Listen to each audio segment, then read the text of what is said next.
berbahagia. Pada siang hari ini, perkenankanlah saya berdiri di sini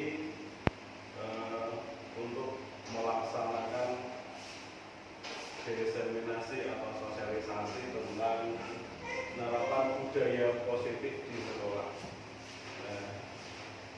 Tentu saja diseminasi penerapan budaya positif di sekolah merupakan salah satu materi yang ada di pendidikan guru penggerak.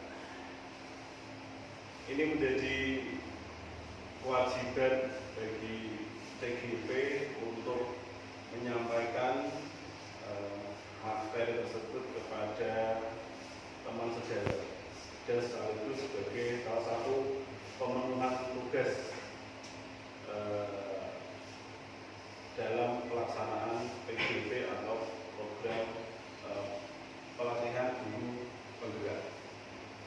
Bapak Ibu yang saya hormati, sekali lagi saya mohon maaf karena di tengah-tengah kesibukan panjenengan bersedia untuk menghadiri undangan saya dalam rangka diseminasi penerapan budaya positif di sekolah. Perkenalkan nama saya Jumeri SPD, CGP Angkatan 10 Kabupaten Semarang.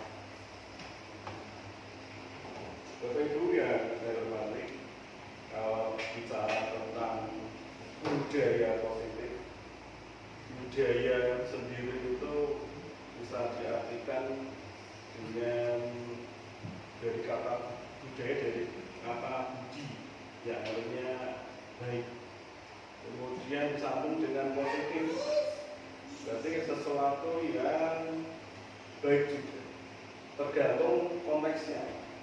Positif. Berikutnya Bapak Ibu. Ya. Mari kita lihat apa itu budaya positif.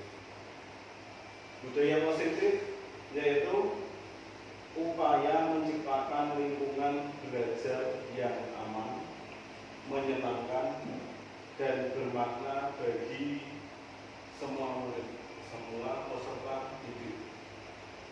Jadi upaya kita sebagai pendidik itu untuk menciptakan lingkungan belajar yaitu bisa di lingkungan sekolah maupun lingkungan lain yang mengarah atau merujuk ke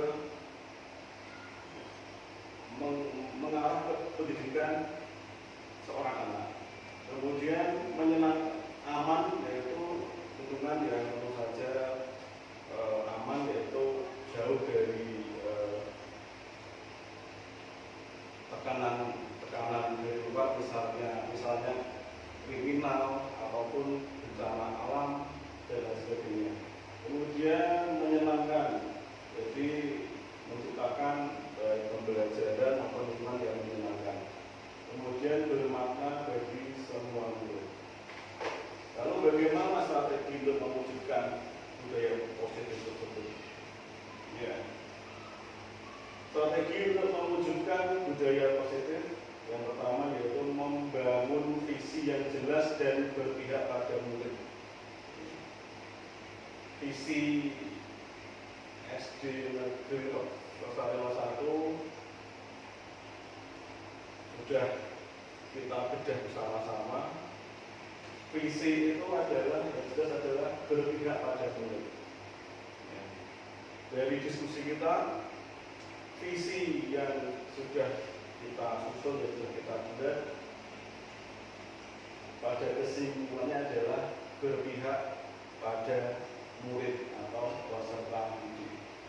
Kemudian strategi berikutnya yaitu membuat keyakinan kelas lebih luas lagi, yaitu keyakinan sekolah.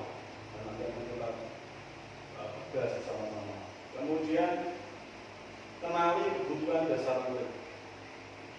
Kemudian menerapkan strategi disiplin positif, kemudian membangun komunitas, kemudian maksudnya pelibatan orang tua dan masyarakat, dan yang terakhir yaitu refleksi dan evaluasi. Itu. Membangun visi yang jelas dan berpihak pada murid, yaitu visi dan misi ini harus disepakati bersama oleh seluruh warga sekolah, termasuk dalamnya yaitu murid, guru, orang tua, dan staf sekolah. Agak aneh memang kok melibatkan murid. Ternyata murid tidak langsung dilibatkan ketika rapat, tapi kita bisa menganalisa dari kebutuhan murid, dari potensi-potensi yang ada di lingkungan sekolah yang muaranya nanti pada murid. Jadi melibatkannya bukan dalam arti ikut rapat bukan, tapi kita dengan mengidentifikasi kebutuhan atau ciri khas yang ada di lingkungan anak sehingga nanti bisa dikatakan yaitu melibatkan murid. Kemudian guru otomatis kita sebagai pendidik, kita harus tahu visi kita, visi sekolah kita. Kemudian orang tua jelas, orang tua yaitu diwakili oleh komite sekolah. Di sekolah itu mewakili atau representasi dari orang tua yang ada di lingkungan sekolah kita. Kemudian staf sekolah meliputi tenaga pendidikan, bisa juga staf tata usaha dan lain sebagainya. Yaitu visi dan misi ini menjadi landasan bagi semua kegiatan dan program di sekolah. Jadi visi ini sebagai landasannya. Ya, jadi kegiatan atau program itu yang merujuk dari visi yang kita buat. Misalnya beriman dan bertakwa kepada Tuhan Yang Maha Esa, lalu juga berakhlak mulia. Nah, kita bisa menciptakan kegiatan-kegiatan yang berhubungan dengan keagamaan. Seperti di sekolah kita setiap pagi pembiasaan pembacaan ayat-ayat pendek dan Asmaul Husna, kemudian sesuai jadwal pelajaran, sholat duha bersama berjamaah, kemudian siang hari masuk ke sholat duhur, mengadakan program sholat duhur secara berjamaah. Itu contohnya. Masih banyak contoh lain. Kemudian sebelum kita membuat visi, kita harus mengetahui motivasi intrinsik diri baik murid, guru maupun kepala sekolah. Intrinsik ya dari kita pribadi. Dari pribadi nanti kita akomodir, nanti akan terbentuk visi. Jadi jelas kemana arahnya sesuai dengan potensi yang dimiliki, kekayaan yang dimiliki oleh sekolah kita.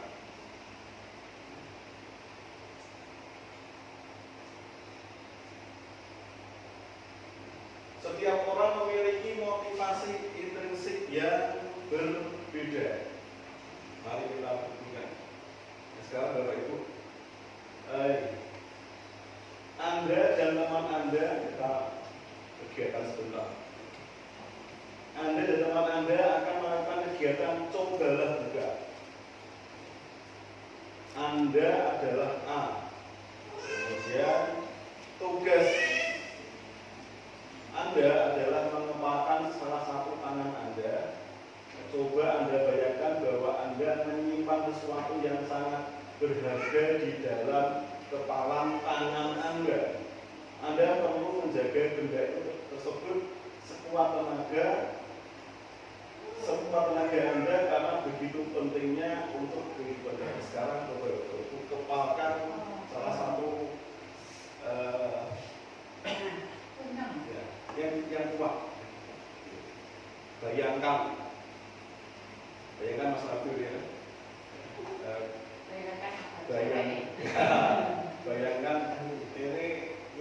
menggenggam berlian seharga 1 miliar misalnya. Tidur Pak. Ini tugas B. Sekarang misalnya Mbak Yuli ini, Mbak Umi lewat ya. Rekan Anda mencoba dengan segala cara untuk membuka kepala tangan Anda. Sekarang Mbak Umi tugasnya membuka dirosani. Dengan ini, dengan cara ini, apa ini? Dengan cara ini membujuk. Ayo Mbak Yuli, dibujuk. Ya. Kemudian menggoda. Ayolah, buka. Dengan bakso serah mungkin. Kemudian atau mengintimidasi. Buka. Mengintimidasi, membujuk, memarahi. Buka itu. Kemudian menggelitik, ya. Kemudian bahkan menawari Anda uang agar Anda bersedia membuka kepala tangan Anda. Saem. Tapi yang kita genggam itu memang sangat berharga. Ini.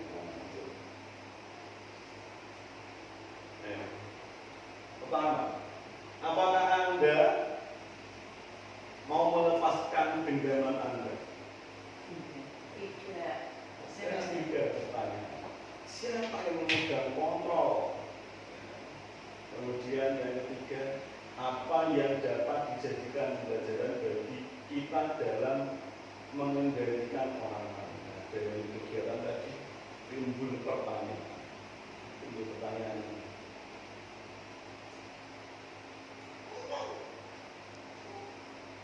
Yang pertama, kita tidak akan melepaskan genggaman karena memiliki kepentingan. Demikian pula teman kita. Kita memang harus mempertahankan, tapi teman kita juga pengen melihat. Jadi apa yang kita pegang? Bodoh-bodoh sama-sama punya kepentingan. Yang satu kepentingan untuk mengumpulkan, yang satu kepentingan untuk melihat. Siapa? Kemudian yang kedua, tadi jawab, yang memegang kontrol adalah diri kita masing-masing. Karena kita tidak bisa memaksa orang lain melakukan sesuatu keinginan kita, ya kan? Pasti terjadi di dalam kehidupan kita sehari-hari.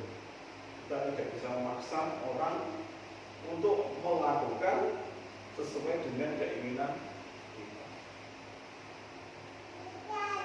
Dan ketiga, kita tidak bisa menggerakkan orang lain. Jadi dari pembelajaran yang kita dapat, kita tidak bisa menggerakkan orang lain jika kita tidak memahami kebutuhan orang tersebut.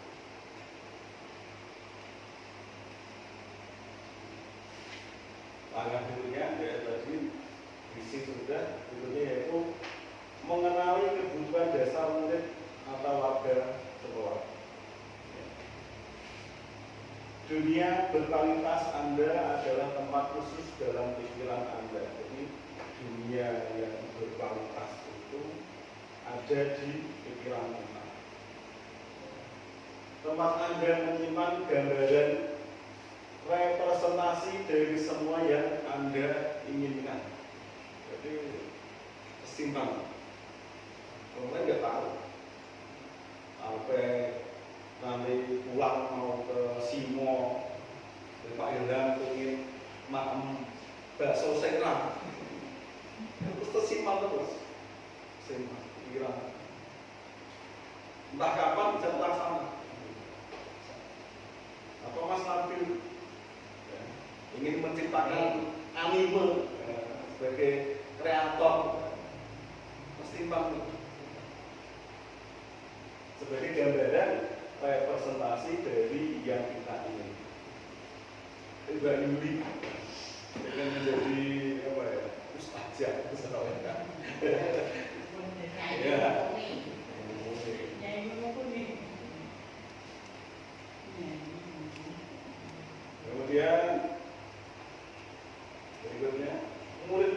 juga mempunyai gambaran dunia berkualitas mereka.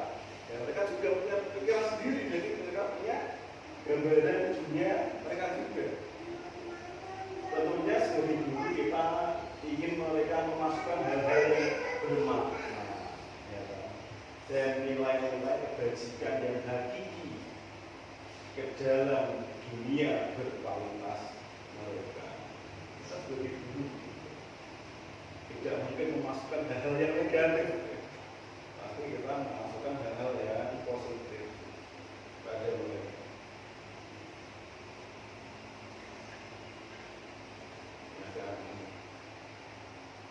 Apa saja kebutuhan dasar kita, ya, yaitu yang pertama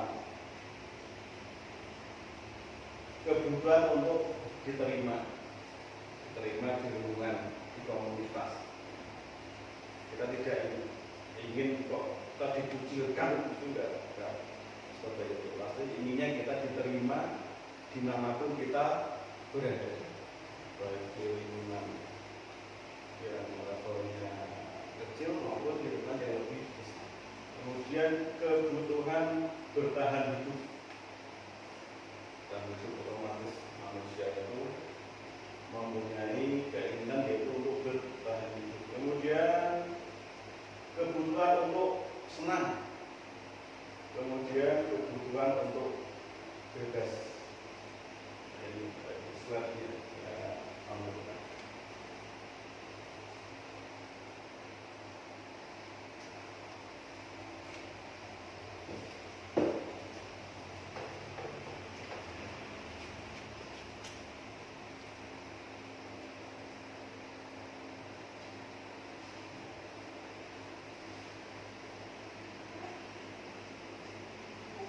Lima kebutuhan dasar manusia. Seluruh tindakan manusia memiliki tujuan tertentu. Semua yang kita lakukan adalah usaha terbaik kita untuk mendapatkan apa yang kita inginkan. Ketika kita mendapatkan apa yang kita inginkan, sebetulnya saat itu kita sedang memenuhi salah satu atau lebih dari kebutuhan dasar kita.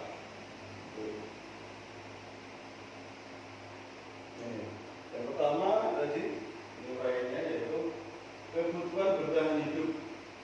Kebutuhan bertahan hidup atau survival adalah kebutuhan yang bersifat fisiologis untuk bertahan hidup, misalnya kesehatan, rumah, dan makanan. Kebutuhan biologis sebagai bagian dari proses reproduksi, termasuk kebutuhan untuk tetap bertahan hidup, melanjutkan keturunan. Kemudian komponen psikologi pada kebutuhan ini meliputi perasaan aman. Lanjut. Kemudian kasih sayang dan rasa diterima. Kebutuhan ini dan tiga kebutuhan berikutnya nanti adalah kebutuhan psikologis. Kebutuhan untuk disayangi dan diterima meliputi kebutuhan akan hubungan dan koneksi sosial. Kebutuhan untuk memberi dan menerima kasih sayang dan kebutuhan untuk merasa menjadi bagian dari suatu kelompok. Kebutuhan ini juga meliputi keinginan untuk tetap terhubung dengan orang lain seperti teman, keluarga, pasangan hidup, teman kerja, bahkan binatang peliharaan dan kelompok di mana kita tergabung.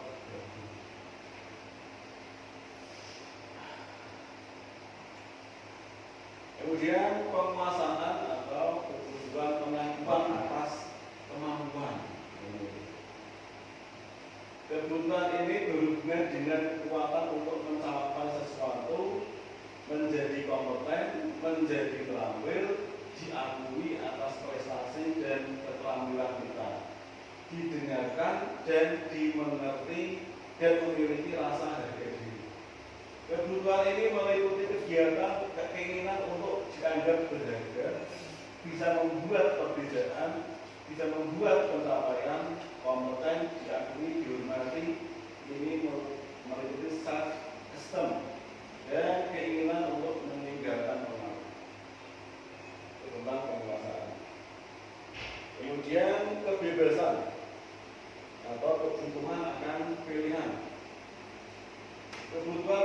bebas adalah kebutuhan akan kemandirian, otonomi, memiliki pilihan dan mampu mengendalikan arah hidup seseorang.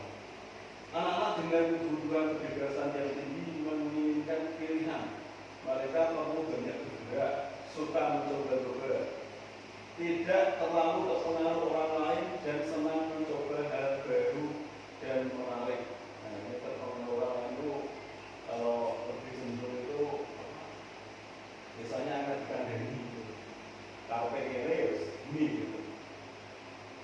Kemudian kebutuhan berikutnya yaitu kesenangan atau kebutuhan untuk merasa senang. Kebutuhan akan kesenangan adalah kebutuhan untuk mencari kesenangan, bermain dan tertawa. Bayangkan hidup tanpa kenikmatan apapun.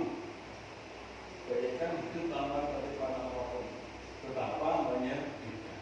Jadi Glaser menghubungkan kebutuhan akan kesenangan dengan belajar. Semua hewan dengan tingkat intelijensi tinggi seperti anjing, lumba-lumba, dan primata bermain. Saat mereka bermain, mereka mempelajari keterampilan hidup yang penting. Manusia pun tidak begitu.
เจอกันแล้วนะดูนะรูปสี่เหลี่ยมจัตุรัสรูปสี่เหลี่ยมผืนผ้า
ครูกลับมาแล้ว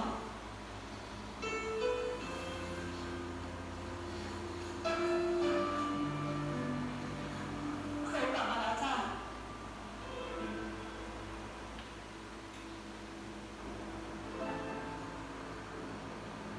แรงสามคำเดือนนี้เป็นการนับวันแบบไหนคะ แล้ว14 มกราคม 2512เป็นการนับวันแบบพฤหัส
inspirasi atau apa ya, refleksi seperti apa yang dapat Bapak Ibu tangkap dari video tadi, berdasarkan dari kebutuhan dasar manusia atau peserta didik, terima dan hidup sama juga terima.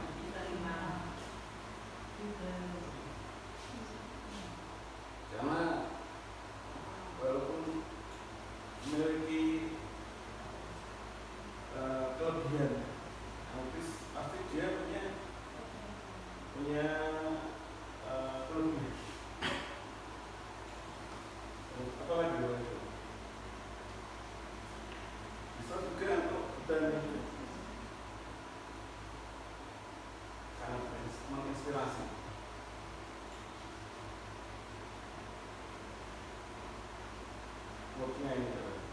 Bila kita ingin membuat kemajuan perlahan, sedikit ubahlah sikap atau perilaku Anda.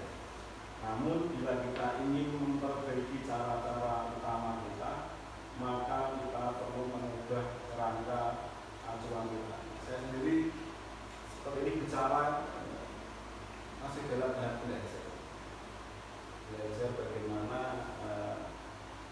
memperbaiki perilaku atau cara-cara kita yang muaranya yaitu sebagai pendidik.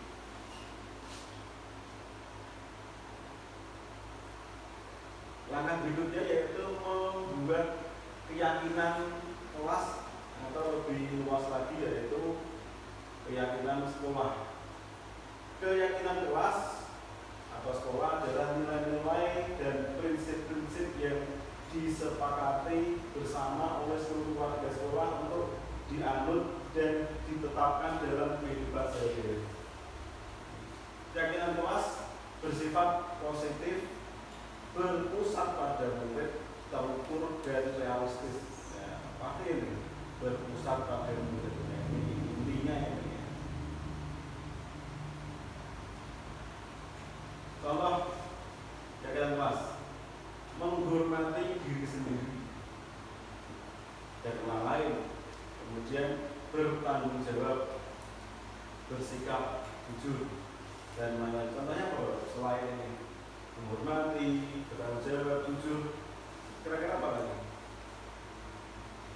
Contoh dari keyakinan kelas: menghormati, bertanggung jawab, jujur, disiplin, apa lagi? Bisa kerjasama, bisa juga. Lalu bagaimana mewujudkan keyakinan kelas itu? Yaitu melibatkan murid untuk merumuskan prosedur mewujudkan keyakinan kelas. Yang kedua yaitu membuat kesepakatan kelas. Contohnya ini, kehadiran dan kepatuhan. Siswa diharapkan hadir tepat waktu dan siap belajar. Jika ada keperluan mendesak yang membuat Anda tidak bisa hadir, segera beritahu guru sebelumnya. Kemudian tidak menggunakan gadget selama pembelajaran. Selama jam pelajaran, matikan atau simpan gadget. Bahkan memang kita melarang untuk membawa gadget ke sekolah. Nah, ini biasanya berlaku untuk jenjang SMA loh. Karena mereka diperbolehkan, ada sekolah yang memperbolehkan membawa gadget. Kemudian menghormati guru dan teman. Hormatilah guru dan teman-teman kelas dengan berbicara dengan sopan dan menghargai pendapat teman. Nah, itu diantaranya yaitu kalau dari kesepakatan kelas.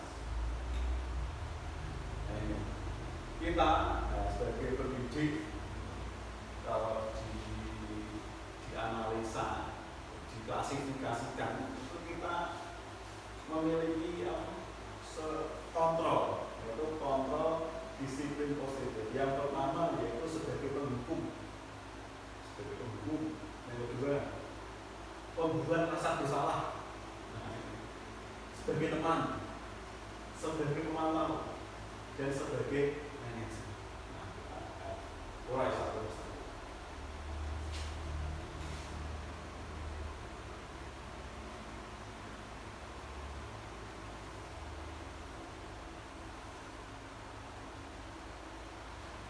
Yang pertama penghukum.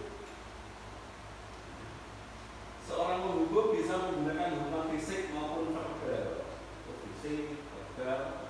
Orang-orang yang menjalankan posisi penghukum itu mengatakan bahwa sekolah memerlukan sistem atau alat yang dapat lebih menekan murid-murid lebih dalam lagi. Guru-guru yang menerapkan posisi penghukum biasanya berkata, patuhi aturan saya atau awas. Kemudian kamu selalu salah, kamu selalu saja salah terus gitu. Kalau kita kasih bingkisan itu sebagai penghukum. Kemudian pasti selalu yang terakhir selesai. Pasti kan saja seperti itu ya. Guru seperti ini senantiasa percaya hanya ada satu cara agar pembelajaran bisa berhasil, yaitu cara dia. Biasanya penghukum itu ya, nada suaranya tinggi ya, tinggi, ngomong ya, menunjuk ya. Kemudian terlambat lagi, pasti terlambat lagi. Kapan bisa datang tepat waktu? Lalu tanyakan pada diri Anda, bagaimana perasaan murid bila guru berbicara seperti itu pada saat muridnya datang terlambat? Hasilnya ini.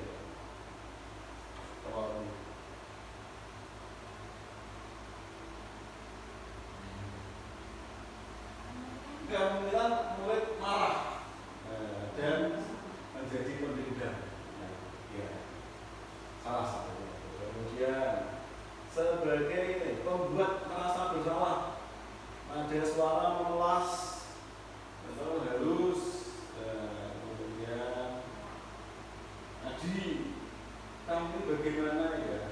Kamu sudah berjanji dengan ibu tidak akan terlambat lagi. Kamu kenapa? Dia senang sekali menceritakan ibu. Ibu benar-benar kecewa sekali. Jadi apa ya? Memelas itu. Kemudian posisi sebagai teman. Ini suaranya ramah, bercanda, ya. Merapat pada murid, mata dari senyum senangkan. Adi, ayolah, bagaimana sih kamu? Kemarin kamu sudah berjanji, kamu sudah janji kepada bapak bukan? Kenapa lambat lagi? Sambil tertawanya. Alah lewe kok, tawat menaik gitu kan? Ya wis, apa-apa, udah gak apa-apa. Itu dulu sana. Kemudian nanti Pak Guru bantu. Kemudian sebagai penantau nada datar. Adi, tahukah kamu jam berapa kita mulai? Tahu Pak, kamu terlambat 15 menit. Apakah kamu sudah mengerti konsekuensi harus dijalankan terlambat? Paham Pak? Dan sebagainya. Sebagai teman. Nah ini sebagai manajer. Sebagai manajer. Posisi terakhir yaitu manajer. Posisi di mana guru berbuat sesuatu bersama dengan murid, memerintahkan murid mempertanggungjawabkan perilakunya, mendukung murid agar dapat menemukan solusi atas permasalahan sendiri. Seorang manajer telah memiliki keterampilan di posisi teman maupun pemantau. Dan dengan demikian bisa jadi di waktu-waktu tertentu kembali kepada kedua posisi tersebut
saya percuma Chelsea.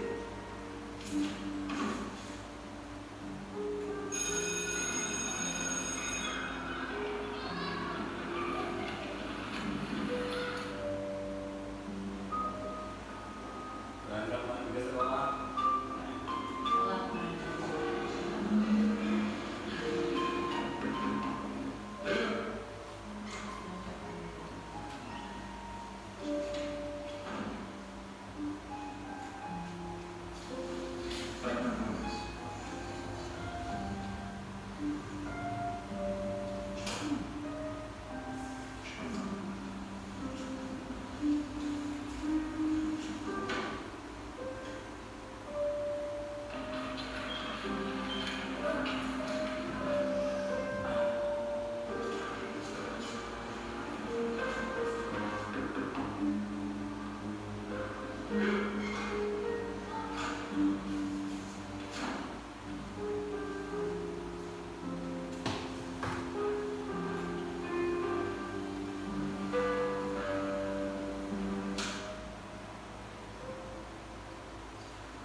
kontrol yang tadi kita bahas, ada mendukung, kemudian posisi teman, kemudian memantau, manajer.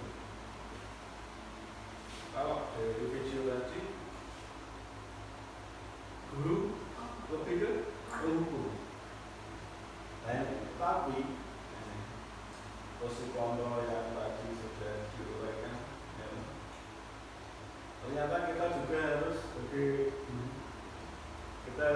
mencari tahu sebab musabab. Tidak selalu kita menghukum, terus kita pasti selalu menghukum tanpa tahu penyebabnya apa. Anak tersebut melakukan kesalahan. Dan nanti kita masuk lagi ke namanya restitusi.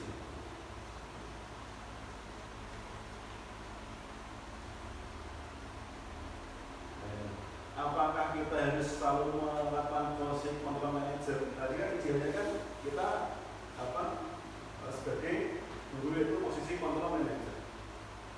Tapi kita tidak harus selalu menjadi kontrol manajer. Jadi maksudnya Tentu saja tidak.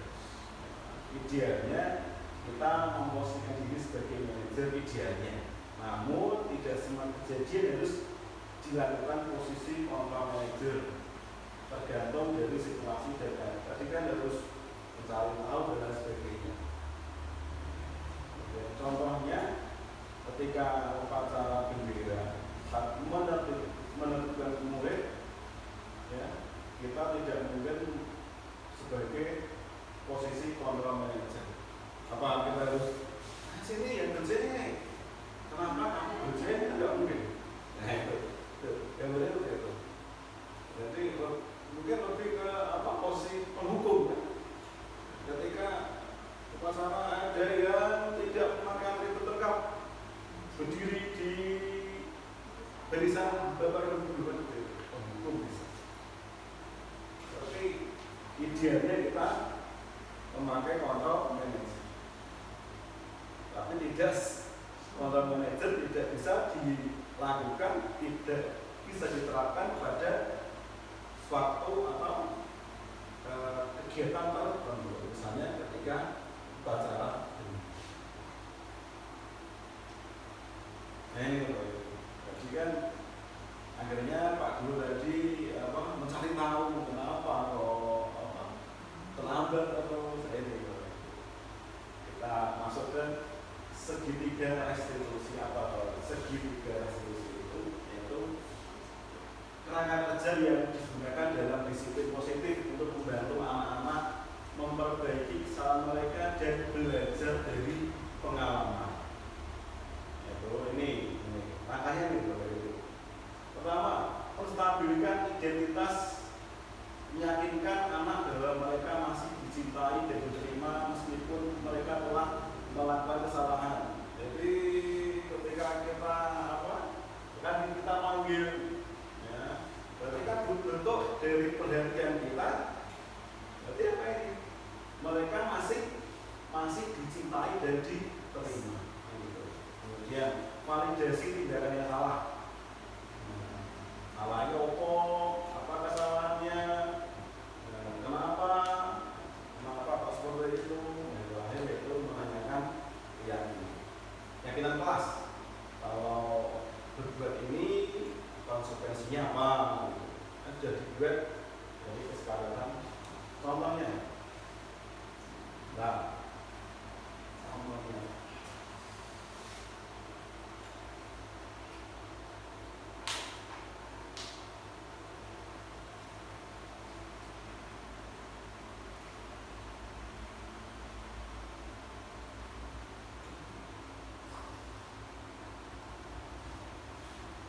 Sudah saya buat kemarin.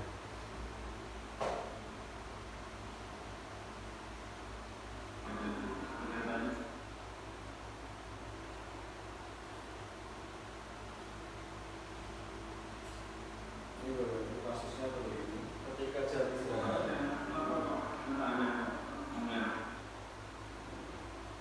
ini kasusnya ini.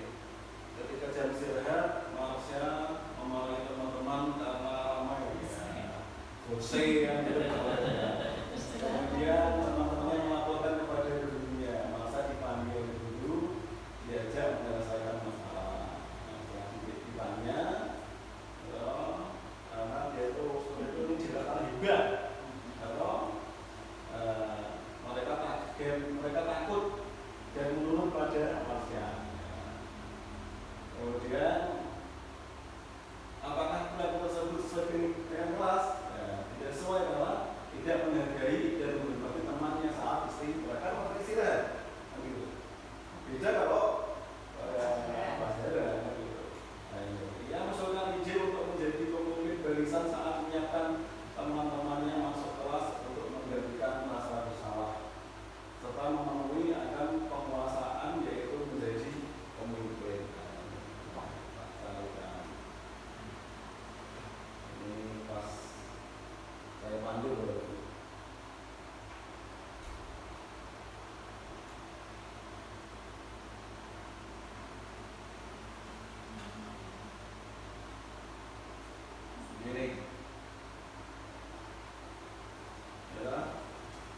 sebagai pemimpin barisan.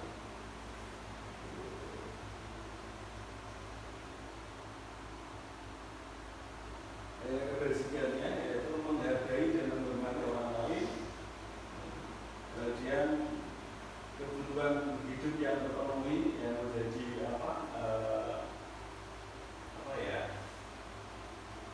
karakteristik manusia itu menjadi pemimpin, karena dia terobsesi menjadi pemimpin. Jadi hukuman tidak harus push up, tidak harus ngepel. Jadi kita sesuaikan saja dengan kebutuhan mereka. Kita coba menerapkan itu. Wajiban saya kan menyampaikan, idealnya dilaksanakan gitu. Kita situasional. Lanjut kasus kedua.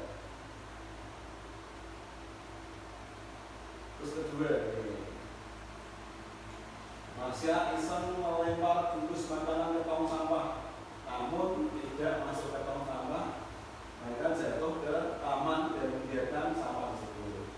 Teman-temannya melaporkan kejadian itu, kemudian Masya dipanggil dan meminta maaf atas kesalahannya. Gurunya berkata bahwa bisa diselesaikan secara bersama-sama. Kepada gurunya, perbuatannya tidak sesuai dengan keyakinan kelas, yaitu peduli terhadap lingkungan. Kepada gurunya, kemudian dia mengusulkan ide yaitu menyirami bunga di taman setiap hari sebagai ganti perilakunya tidak peduli terhadap lingkungan. Dan kegiatan itu kebutuhan kesenangan terpenuhi karena anak tersebut benar memelihara merawat. Jadi hukumannya itu apa bisa enggak digantikan dengan hal yang positif sesuai dengan kegembiraannya gitu.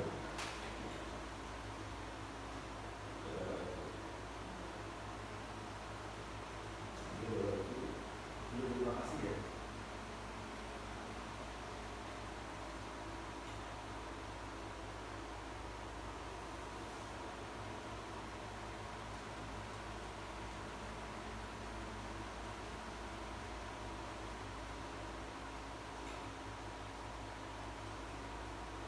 Nah, dari kasus kamu dan juga tadi, yaitu penerapan dari segitiga restitusi. Yang pertama yaitu menstabilkan identitas, meyakinkan anak bahwa mereka masih dicintai dan diterima, dan dengan dipanggil untuk perhatian, kemudian validasi tindakan yang salah, kalau salahnya, kemudian akibatnya apa? Kemudian tadi kembali lagi keyakinan. Kenapa membuang sampah itu salah? Karena tidak peduli dengan lingkungan.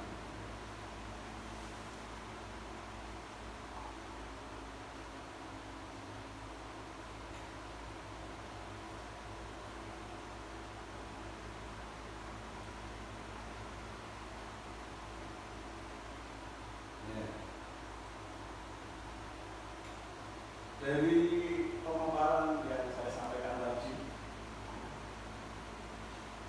semoga bisa kita laksanakan bersama-sama. Ya, kita coba. Memang kelihatan aneh ya, bocah salah kok dipanggil, dilus-lus gitu. Tapi apa ya?